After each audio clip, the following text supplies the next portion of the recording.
Olá, boa noite. O Tribunal de Contas do Estado decide amanhã se suspende ou não os gastos na gestão do governador em exercício do Amazonas, Davi Almeida. Na manhã de ontem, o governador eleito Amazonino Mendes foi ao TCE para pedir para resguardarem o estado de gastos do governador interino. Hoje foi a vez de Davi Almeida procurar o tribunal e pedir para apresentar as finanças. Na sessão do Tribunal de Contas desta quarta-feira, o secretário de Fazenda do Amazonas terá 15 minutos para apresentar os números do Estado ao colegiado. Já o Procurador-Geral do Estado poderá fazer em meia hora uma explanação técnica e jurídica de como está a administração atual do governo. O governador em exercício, Davi Almeida, procurou os conselheiros do TCE nesta terça-feira para pedir a oportunidade de expor informações dos gastos do governo do estado no seu comando. O governador interino, Davi Almeida, afirmou que vai disponibilizar na internet para a população os números financeiros e das contas do governo em sua gestão. Segundo ele, adiantou, há um saldo de cerca de R$1 bilhão nos cofres do estado. Nessa segunda-feira, em sua primeira atividade oficial, após a eleição suplementar, o governador eleito Amazonino Mendes esteve no TCE para pedir a suspensão de gastos de Davi Almeida. De acordo com ele, atos incompatíveis com o mandato de governador interino foram realizados nos últimos meses. Na manhã de hoje, na Assembleia Legislativa, o vice-governador eleito, deputado Bosco Saraiva, explicou a preocupação de Amazonino. É exatamente a preocupação de quem vai assumir. E vai assumir no final de orçamento, no trimestre final. Tem que pagar 10º, tem que fechar as folhas, tem que fechar o ano de forma adequada, sem prejuízo das famílias, sem prejuízo dos setores mais importantes da economia do Estado. Diante do que foi exposto, o Ministério Público de Contas do Amazonas recomendou a suspensão de processos licitatórios e acompanhamento diário dos pagamentos essenciais e oficiais do governador interino até a posse do novo governador. Os dados são importantes para a análise do Tribunal de Contas e que deve tomar uma decisão sobre o assunto nesta quarta-feira. Nada melhor do que nós termos os números para confrontarmos e o bom senso irá com certeza imperar, que é uma postura dessa Corte de Contas. Após também se reunir com os conselheiros sobre a adequação do portal da transparência da Prefeitura de Manaus, o prefeito Arthur Neto chegou a cobrar moderação dos gastos do governo do estado. Eu vejo um quadro fiscal complicado no Estado. Quanto mais nós pudermos nos unir para prestigiar as boas ações que todos nós esperamos que o governador Amazonino Mendes tome, melhor, para nós facilitarmos o caminho do Estado e facilitarmos a retomada, a restauração do Estado. E no final da tarde desta segunda-feira, o governador eleito do Amazonas, Amazonino Mendes, foi recebido pelo presidente da República, Michel Temer, no Palácio do Planalto, em Brasília. Amazonino definiu o encontro como protocolar. Amazonino foi acompanhado do senador Omar Aziz e dos deputados federais Valderney Avelino, Issa Abraão e Silas Câmara. Na pauta do encontro, assuntos relacionados às dificuldades econômicas do Estado. A comitiva do Amazonas ressaltou também a grande preocupação com o futuro da Zona Franca de Manaus. Manifestamos ao presidente a enorme preocupação que nos assola pelo fato de que a Zona Franca está funcionando pela metade, há muita situação aí pendente, não é? E que o Estado precisa de socorro. O presidente não se negou, embora ficasse claro, é claro que o Brasil todo faz uma gereniada no Palácio do Planalto, não é? Mas o presidente parece que entende, particularmente, a nossa angústia. Questionado sobre a lei que tira exclusividades de benefícios fiscais do Estado, Amazonino relatou que não quis falar sobre o assunto com o presidente. Nós não tocamos nesse assunto, inclusive seria até um ato indelicado. E nesta terça-feira foi o primeiro dia de sessão na Assembleia Legislativa do Estado, após a eleição de Amazonino Mendes, que tem como vice o deputado estadual Bosco Saraiva. O deputado estadual e vice-governador eleito Bosco Saraiva discursou e recebeu os parabéns de colegas. Bosco Saraiva falou sobre a expectativa para a nova gestão. Nós estamos realmente desprovidos de qualquer tipo de arma, porque nós sabemos que precisamos da ajuda de todos para devolvermos ao cidadão amazonense especialmente a esperança da classe política, na classe política, e a honradez com a devolução a ele da oportunidade de trabalhar e sustentar a sua família. O número é assustador de desempregados no estado do Amazonas, são mais de 300 mil pessoas. Ele também comentou sobre como deve ser a relação do novo governo com o poder legislativo estadual. Não tenho nenhuma dúvida que será de fraternidade, de respeito mútuo e de consciência de que nós precisamos estar todos juntos. Bosco Saraiva deve se afastar da Assembleia Legislativa em outubro, quando o governador eleito Amazonino Mendes e ele, vice na chapa, serão diplomados e tomarão posse. Será quando também o governador em exercício, Davi Almeida, retornará ao posto de deputado. Mesmo assim, o suplente Mário Bastos permanecerá na casa, mas aí no lugar de Bosco Saraiva. Mário Bastos, que é segundo suplente de 7 deputados em coligação, teve 2 mandatos de vereador em Manaus e conta com a experiência de parlamentar. Eu sou um político de comunidade, então meu trabalho, eu tenho um gabinete itinerante, que quando vereador eu botei como gabinete do povo. Eu estou muito tranquilo, ansioso, porque é um desafio maior. O Superior Tribunal de Justiça decidiu ontem pela redução do valor da fiança estipulada para libertar o médico Mohamed Mustafa e a advogada Priscila Marcolino, que estão presos há quase 1 ano, acusados de comandar um esquema criminoso que desviou mais de 110 milhões de reais da saúde e que foi descoberto na Operação Maus Caminhos da Polícia Federal. A fiança que havia sido estipulada pela Justiça para Mohamed era de 500 salários mínimos, o equivalente a R$ 468.500, e de 300 salários mínimos para a Priscila, o equivalente a R$ 281.100. Na decisão desta segunda-feira, a fiança dos dois ficou fixada em 30 salários mínimos ou R$ 28.110. A defesa alegou que todos os bens dos acusados foram bloqueados pela Justiça e que eles não podiam pagar a fiança. Mohamed deve voltar a ser ouvido na Justiça Federal nesta sexta-feira, dia 1º de setembro. E o Amazonas vai ganhar o 6º entreposto da Zona Franca de Manaus, fora do estado. O novo polo deve facilitar a comercialização e distribuição de produtos do PIN na região sudeste do país. O entreposto instalado no município de Cariacica, em Espírito Santo, deve fortalecer o polo industrial de Manaus. A empresa Terca vai ser a responsável por receber os produtos da Zona Franca de Manaus. Qualquer tipo de produto pode ser levado para o entreposto. Não existe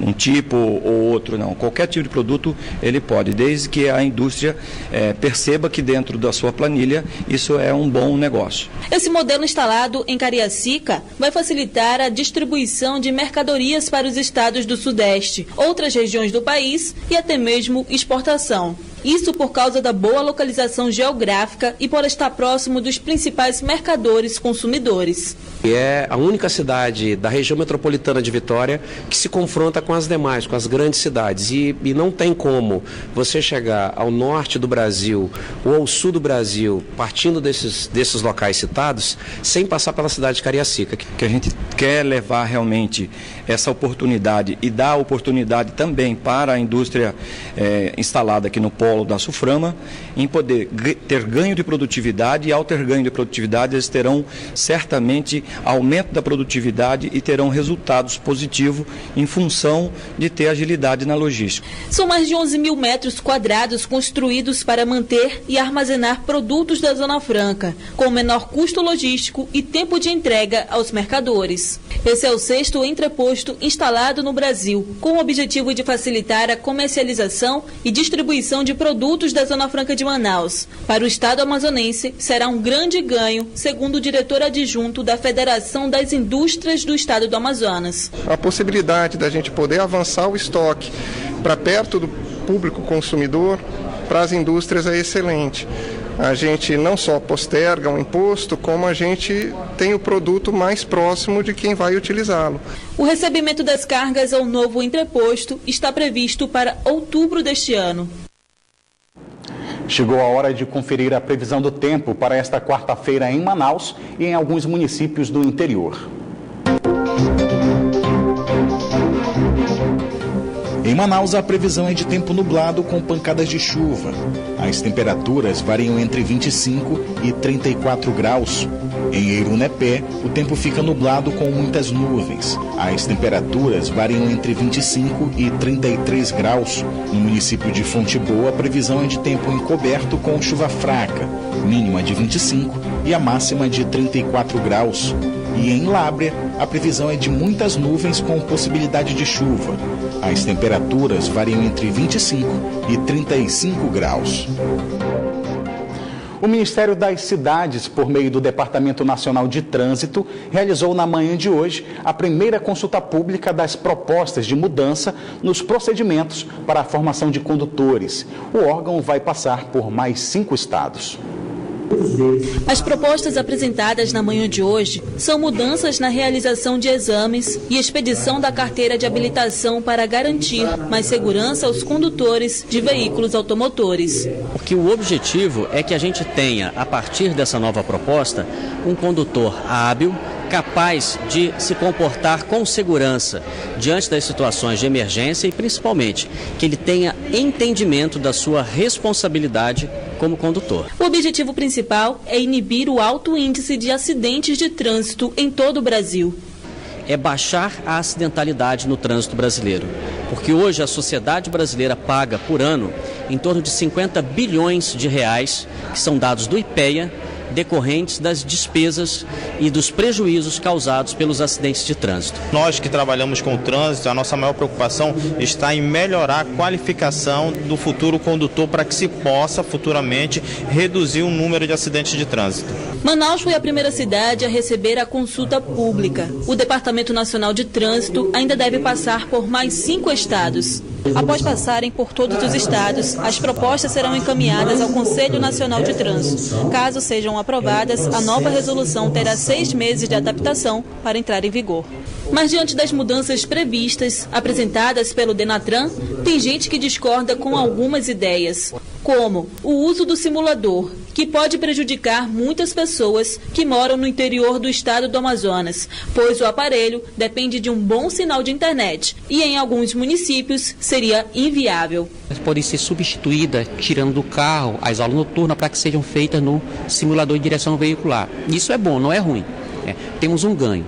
Mas para a nossa região, quando eu falo nossa região, eu vou excluir Manaus, como eu falei agora há pouco, na questão de energia elétrica e simulador e internet não é viável. Tem também a proposta de aumentar a carga horária na prática e teorias da legislação, para que futuros condutores aprendam com mais facilidade. Porém, esse recurso custará um valor a mais no processo para quem for retirar a carteira de habilitação.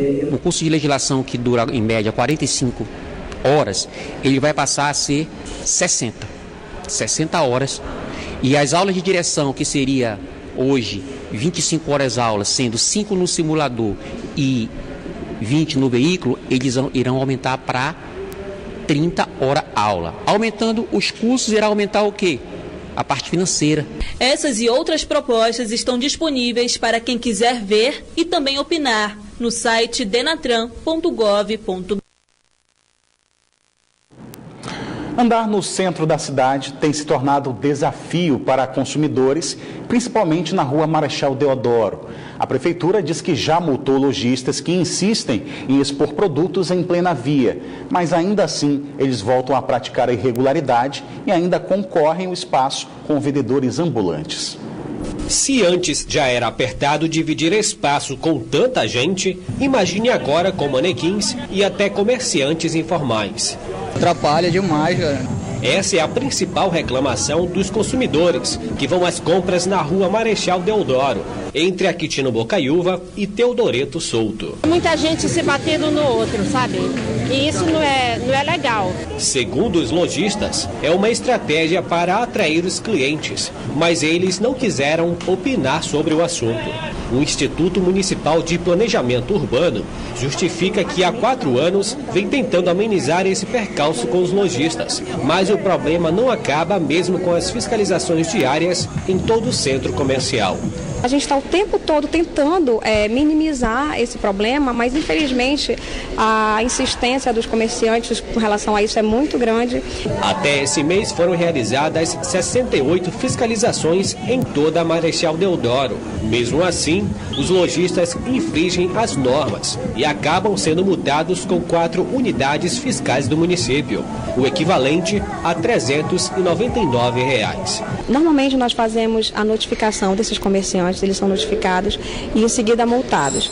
Quando as multas não dão nenhum resultado positivo, nós fazemos a apreensão desse material, que isso acontece em último caso, a prefeitura evita fazer porque gera todo um transtorno, não só para os comerciantes, como para as pessoas que estão transitando. São apenas 20 servidores para fiscalizar toda a cidade. De acordo com o IPLURB, esse número é pequeno para atender as demandas que chegam no órgão. Se nós tivéssemos essa ajuda dos comerciantes e manter esse material dentro do limite das suas lojas, seria mais fácil. Mas infelizmente acontece isso, de nós estarmos numa rua, a fiscalização está em ação numa rua e em outra rua que está descoberta, o problema está acontecendo. Hoje é o Dia Mundial de Combate ao Fumo e o Band Cidade exibe agora uma reportagem especial que mostra os malefícios causados por esse vício que já matou milhões de pessoas. Muito cansaço, né? O coração disparava, né? Muitas vezes sentia a sensação de que eu ia desmaiar, né? De tanta ofegância assim, né? Eu não podia dar uma carreirinha, não podia fazer certo tipo de esforço, que eu me sentia muito mal. Esse é um depoimento de quem já sofreu sérios riscos por conta da dependência do cigarro. A dona Margarete começou a fumar ainda jovem, aos 24 anos. Foi através de um ex-companheiro meu que eu experimentei o cigarro a primeira vez, né? E a partir de 1 ano eu me viciei, porque no início eu não tragava o cigarro, né? Que nem eu falei, né? A partir do momento que eu traguei o cigarro, eu cheguei a me viciar. Só teve um tempo que eu passei 9 meses sem fumar, quando eu saí grávida da minha filha. Por incrível que pareça, eu passei 9 meses sem fumar. Mas quando eu tive a bebê, voltei a fumar de novo. Experimentei o cigarro de novo, voltei a fumar. O cigarro tem 4.700 substâncias tóxicas, a nicotina que causa a dependência e o alcatrão com os produtos cancerígenos, entre outras, como naftalina, acetona, formol e terebentina.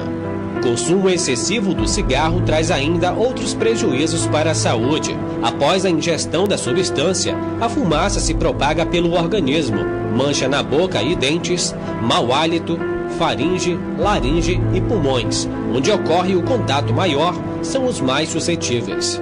O tabagismo é a principal causa de morte no planeta, sendo considerada um problema de saúde pública. Segundo a Organização Mundial da Saúde, aproximadamente 200 mil pessoas morrem no Brasil todos os anos em decorrência do fumo. Esse número pode saltar para quase 500 mil em perspectiva mundial.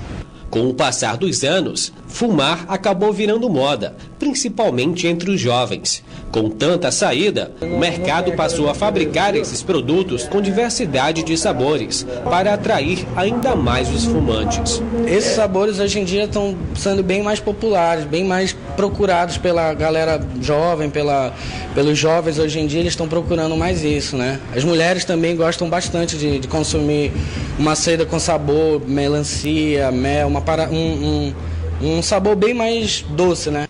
Com ou sem sabor, os malefícios são os mesmos. Os cânceres em geral, né, de pulmão,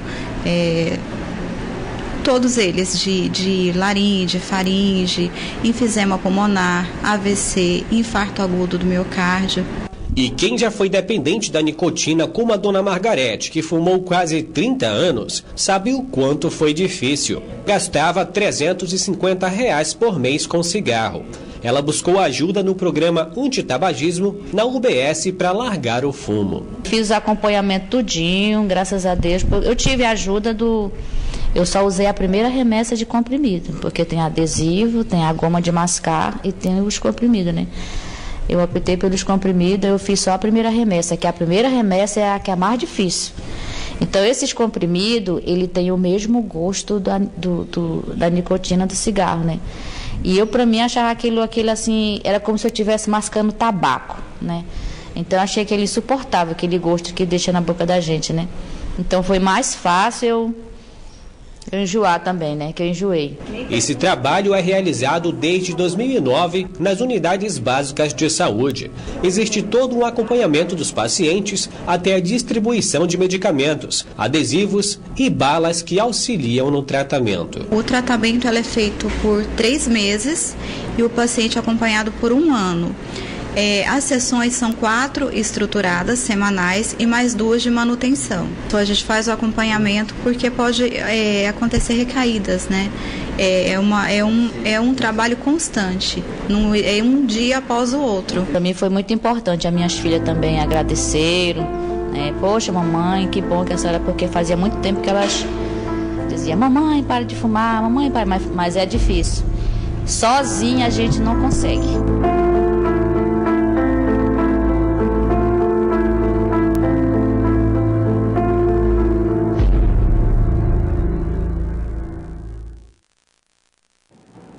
O Band Cidade fica por aqui, mas continua na internet, onde você pode acompanhar outras notícias nas redes sociais, Facebook e Twitter da Band Amazonas. E para rever nossas reportagens, acesse o canal da Band Amazonas no site youtube.com. Você também pode enviar sugestão de reportagens para o nosso WhatsApp. O número é o 99205-1478. Fique agora com o horário eleitoral e em seguida tem as principais notícias do dia no Brasil e no mundo com o Jornal da Band. Para você uma boa noite e até amanhã.